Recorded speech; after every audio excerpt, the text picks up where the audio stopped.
YouTube, what is going on? We are back with another Wuthering Waves video, and I wanted to go over what I think are some of the top 15 plus tips that should be used by every Wuthering Waves player, whether you're new to the game or you're still in there, but you kind of don't know exactly what's going on. We'll be covering combat, union ranks, how to level up fast, how to farm echoes effectively, your data bank, how to actually identify what your characters scale off of. We're going to break this down as quickly as possible. I have more in-depth guides on some of these systems, like the combat, the ecosystems, etc., even the end game out already, but I wanted to do a quick overview and condense it into one big video, so that way you pretty much have a quick guide on everything and bam, you can look. So let's get right into it. First, we're going to start off with the free characters. Obviously, start off with this beautiful human being, the Rover. Design's top tier. As you play the game, you do get an additional 5 free 4-stars. Shout out to Sip7. I've been using this graphic all the time. Please go follow Sip7 on all platforms. So you get Chixia from the story, probably about 20-30 minutes in. She's a pistol user. Baiji, who is a healer. You get her after your very first wish. She will be a guaranteed 4-star wish. Yang Yang, you get literally 5 minutes in. She's really good 4-star as well.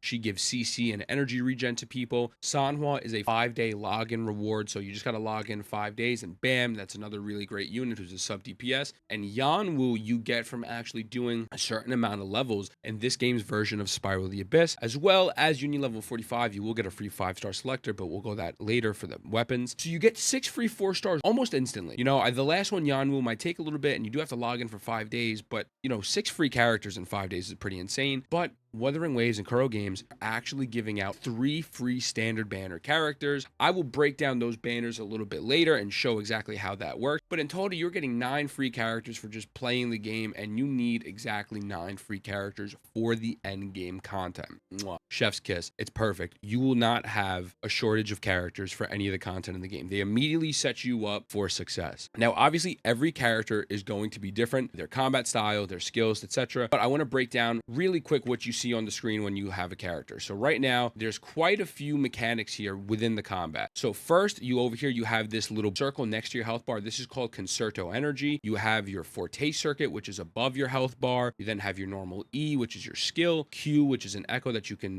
kind of, you know, use in combat, which is pretty sick, which we'll go a little more in depth later, and R, which is your resonance liberation, aka your ultimate. What does all this mumbo jumbo mean? Pretty much, we're going to start off with the Concerto Energy first. So right now, I swapped out to Yang Yang. You can see her bar is almost full. It's literally off by like a smidge, right? When I go over here and I attack this character, the Concerto Energy is full, and then also the characters on the side are lighting up. So if I swap 3 to Donjin, she now does an intro skill, and Yang Yang does an outro skill. Why are these so important is these intro and outro skills gives tons and tons of great passive buffs, or sometimes they do straight up DPS. So let's break this down real quick. If we go to Yang Yang first, you click on this tab to go over all of their abilities. Right now, Yang Yang's outro skill says Yang Yang recovers 4 resonance energy per second over 5 seconds for the next character that goes on field. So Yang Yang is pretty much going to be funneling in Genshin terms, particles to the next character that takes field, which is massive, pretty much 20, right?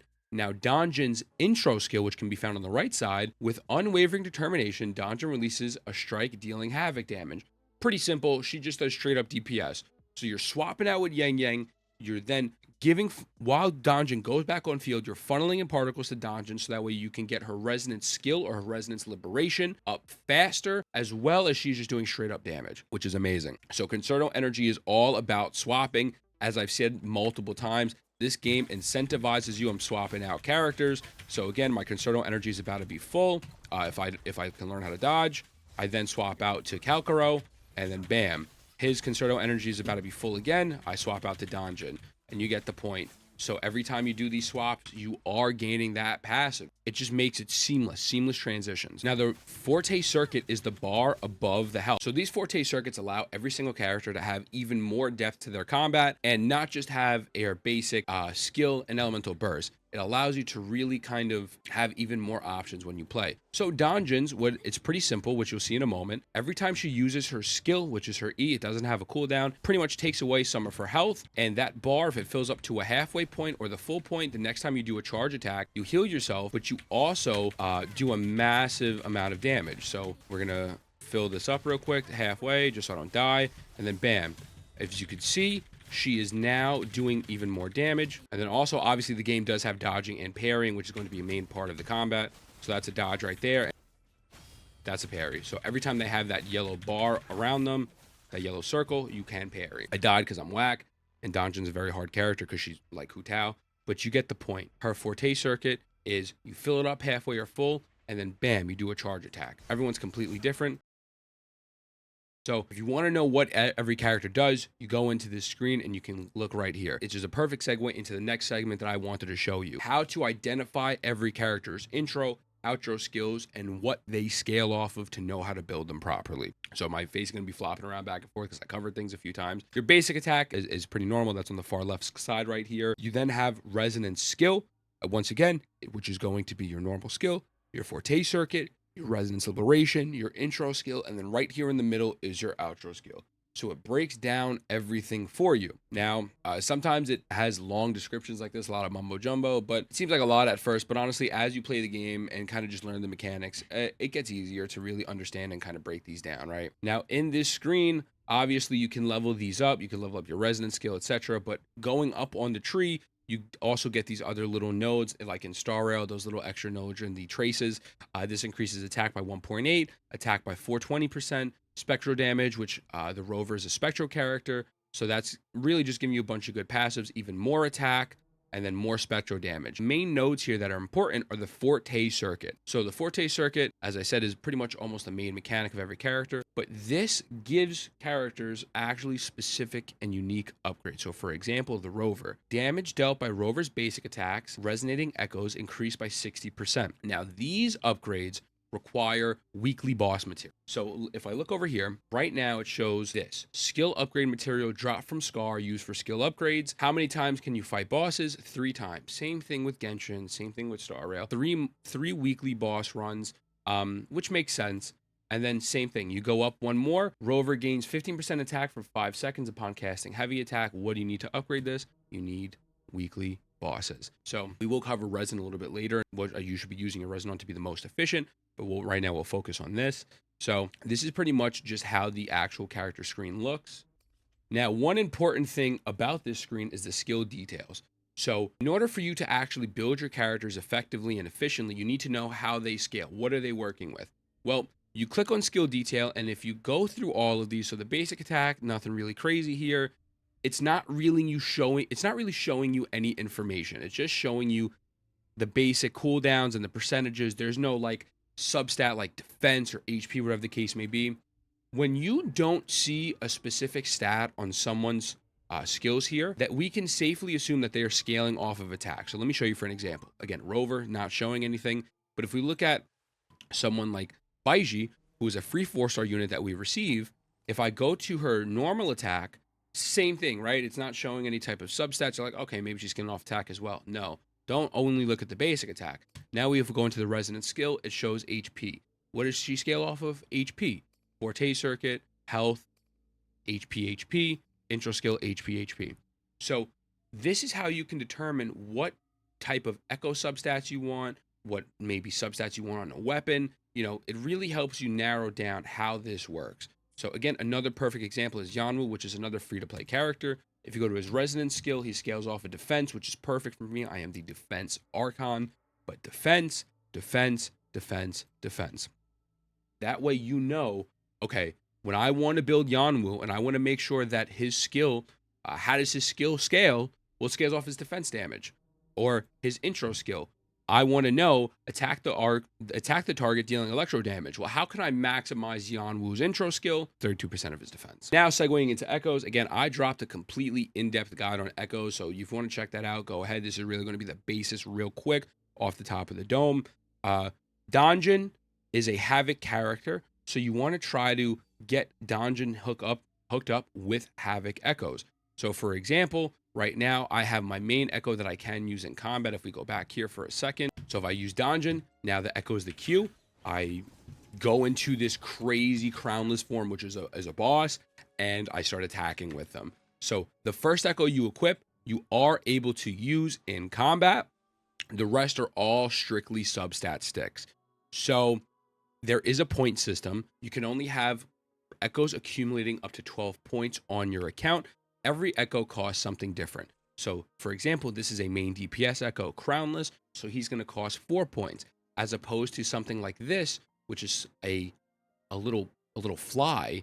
and it tells you the echo skill, summoning a cruise wing to heal friendly units. That is only going to cost 1 point. This is not an echo that you're going to really want to have in your main slot up here, unless if you really need a healer.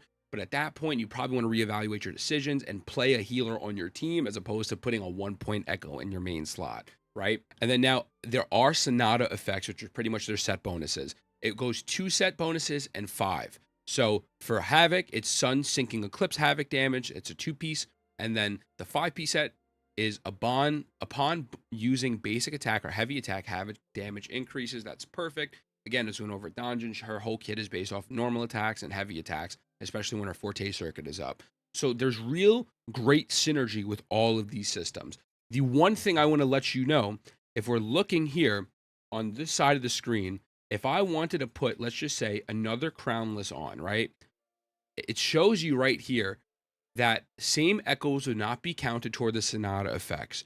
So if you have, let's say, 5 level 1, just randomly, 5 level 1 artifacts or 5 level 1 echoes of the same type, it will not count as a 2-piece and it will not count as a 5-piece. They have to be individual echoes. So I can put this echo on, and let's see, I might have, I don't know, do I have something else?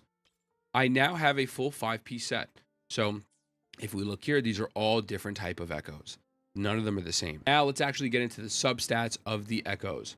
The way it works is when you level an echo to max, you are not actually gaining substats. So for science, what I will do is I'm going to level a random echo because I love you. I have to level this, it's actually not that good. So this is an echo, it's at level 12 right now. If I were to level this to 15, watch this. So I get more crit rate and more attack, but I'm not getting this other substat location. It says sub attribute spot to be tuned. What does that mean? On the left side of the screen right here, there is something called tuning materials. In order for you to unlock these substats on your echoes, you actually have to tune them. So if I click tuning, I'm wasting materials. It's okay. I love you. Tune, I now get crit rate. That's actually pretty good. You are getting crit rate. So just because you level an echo to 15 does not mean you're getting all their substats. Keep that in mind. How do you get tuning materials? You get it through endgame activities. You get it from just playing the game. There's shops all across the world that you could buy them in. There's a bunch of ways to get these materials. Now, a big part of the ecosystem is the data bank. The data bank here is where you determine how you get the echoes. So I'm going to swap over. Again, I dropped a more in-depth video going over all of this. But as you can see right now, I am data bank level 9. That means that my drop rate rarity is 30% ratio of a 4-star and a 70% ratio of a 3-star. So it's a 30-70 split. Once I reach level 11, I then get a 50-50 split. So I can get a 50% 4 stars and 50% 3 stars. Now, you can focus echoes if you click on this button over here. Let's say, again, I go with Donjon. I want something from a Havoc set. I can click on this and detect. Bam. And then after that, it'll pull it up on your map, just like Adventure Handbook, and you track it. When tracking these, it takes a little bit of time to actually clear out a whole section of echoes. I mean, if we look right here, you know, there's 12 potential Havoc echo sets. You could even click on the ones that you don't have unlocked yet, and they'll still detect them for you. They'll show you where they are. So that's really well. Once you clear out your whole ecosystem, your whole ecosystem, you can go into someone else's world, or you can wait for the reset depending on your location and your time. It'll reset for you and they should spawn back. My reset's at 5 a.m. So if I clear out every single echo possible, 5 a.m. the next day they're back for me. Now, how do you level up your data bank? You have to farm. Just farm echoes. Even if you're unable to get 5-star echoes until, let's say, level 15, still farm. Because the only way you could obtain to level 15 to get the potential to get this is if you farm echoes. So if people are telling you don't farm them, no, you should always farm echoes. The thing is, I personally do not recommend leveling up echoes that are not 4 stars. I think if you're able to and you have the skill to try to complete the game with only leveling up 4-star echoes, unless a blue echo is really, really good. And for example, this crownless is cracked. Crit damage plus crit rate plus crit damage. That's really good. And it's carrying me right now. But I wouldn't do this for a bunch of blue echoes. Definitely try to start really only leveling once you get to the 4 stars. With the data bank, it's also tied to your union level, which is pretty much your adventure rank in Genshin Impact or your Trailblaze and Star Rail. How do you get your union level up as quickly as possible? Because with your union level, you obtain things like a higher world level, which allows you to get better echoes. You actually unlock story quests, you unlock endgame content, you unlocked a bunch of things. There's lots of ways to increase your union level. So one of the things that's really good is this guidebook, right? So in this guidebook, every time you do your daily activities, it gives you some sort of union level XP. So I just collected 60. It just gave me 400 union level XP for your guidebook. So you want to complete these, and that gives you union level XP. If you go over here, there's milestones. You can complete all of these. This list goes out. This gives you union level XP. Then after that, you can do this. These require resin. So there's challenges, there's domains, but these give you union XP as well. I would hold off. I would say try not to use your resin just for union level XP. Again, we'll get to resin a little bit later. Obviously, just by completing main missions, you can go to your quest tab. A lot of quests give union rank XP. You know, quest rewards right here. This is a random side quest, 600. I actually just unlocked a Gion character story that is 2,000 union XP. That is insane. The fastest way to level, go through the story. Go through the story. Once you get to a certain point in the story, they're actually going to tell you to stop and you need to increase your union level. I believe they do that to you 2 times. At that point, do all your side quests.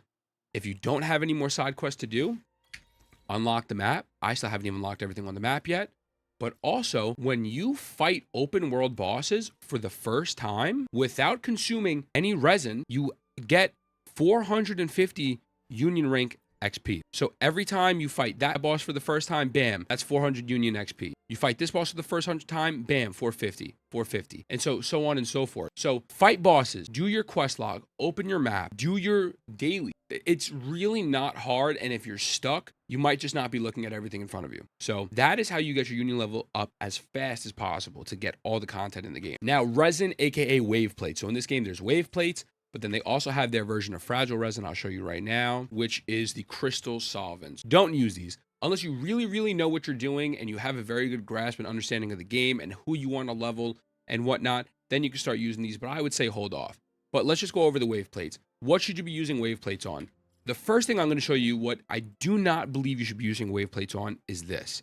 Simulation training. Simulation training provides you with level up rewards for characters, echoes, weapons. It gives you a bunch of things, but it's 40 per run. By just playing the game, doing the story, doing side quests, you get tons and tons of materials to level up weapons, tons of experience to level up echoes. I just don't think it's worth using your resin. What I think you should really be using your resin on first is actually ascending your character. So for example, right now, Donjin needs the crownless boss fight to get her level higher. I have 5 out of 6. Every boss fight is 60 resin, or it's 60 wave plates, right? That's pretty expensive, but you do have 240. So I need to go in here and use my wave plates on this as opposed to random simulated trainings. So I would really recommend trying to build your character's levels and your talents first. Right now, as I'm recording this, it is Saturday. We're not even 1 week into the game yet. But if you have unlocked the end game, and if you have unlocked a certain point where you've actually completed the last boss and you have your world level so high and you unlock weekly bosses, I would recommend using it on your weekly bosses as well. That way you're not behind 1 week. So for example, again, Donjin, I need to fight the last boss of the story to get Donjin's feather, because this is what she needs to level up her massive talents in that section. So use your resin on talents, use your resin on leveling your characters. That's what I think it should be used for. The weapon upgrades and all that stuff, that is a last resort, and if you're extremely, extremely desperate. But definitely don't use your fragile resin on those. That is not worth it, 100%.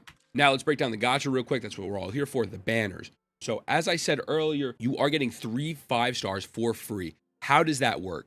When you first log into the game, there's going to be a banner that after 40 pulls, you are guaranteed a 5-star. These are all the standard banner characters. You have Xion, Kalkaro, Verena, Lingyang, Encore. I've done a few videos breaking all of them down as well. My personal experience, I think if you had to focus one, the main 3 I would go for is Jianyin, Kalkaro, Verena. Jianyin is massive CC, which will be very good in the Abyss endgame. She has shielding with a little bit of interruption resistance. Kalkuro is an amazing DPS unit who is going to synergize with the second phase character Yinlin perfectly. Absolutely perfectly. And Verena is the best support in the game. Verena intro skill, outro skills, buffs characters massively. She's the best healer. She is pretty much their version of Bennett. So these are the main three I would recommend to go for, but I digress. After you do your first 40 pulls, you're then actually able to focus which character you want. So, and when you focus this character, within 80 pulls, you will get this character as well. The only downside is you can't do singles. You have to do 10s. So save your pulls. If you have one standard pull, don't use it on here. Save it and wait to use it here. Max out to the 10. The way you're getting a third free character is due to the bugs in the game. Kuro Games is actually giving out a free 5-star selector off the bat. So that should be coming in the mail sometime today or tomorrow. So that's how you're getting those three. But again, now they do have the character limited banner, the weapon limited banner, the normal standard, and a actual weapon selector standard.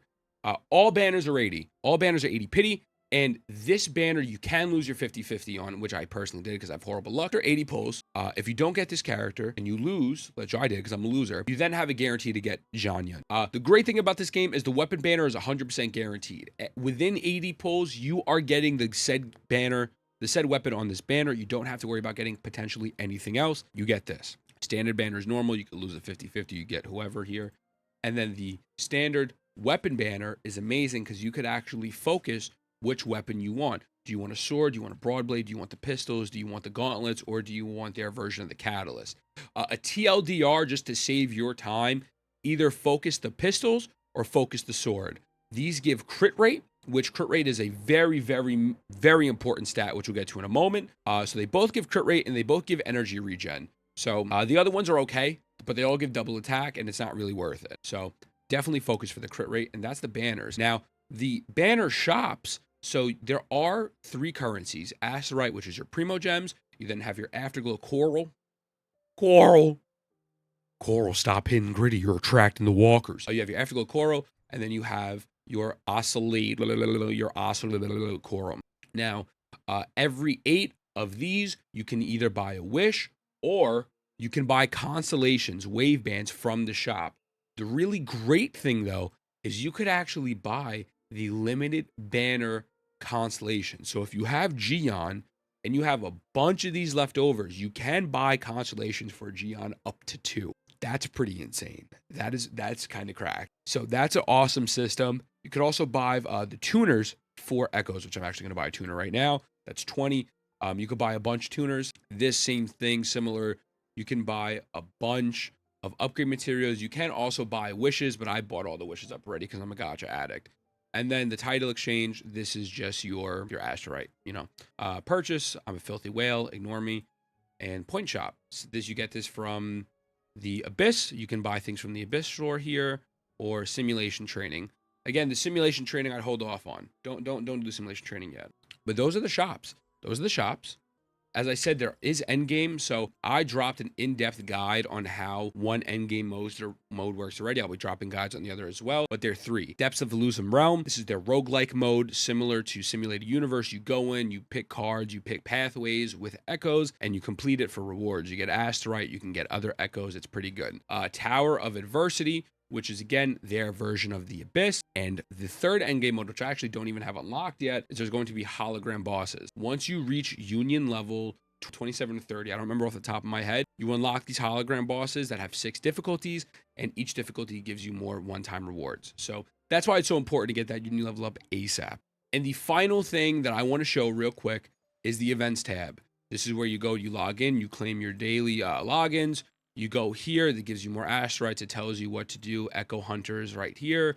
It gives you the Depths of Elusive Realm. It shows you where you can get your Yanwu. You can try Jian. This actually shows you Jian story quest. This gives you where you can get all your Union level rewards, which they give out a bunch. And, the voyage begins. And it gives you all these other things as well. So it's, overall, this game is amazing. And these are the easiest and simplest breakdown I can give possible. If you like what you see, like, sub, comment, all that good stuff. Mwah. I love you. I'll see you in the next one.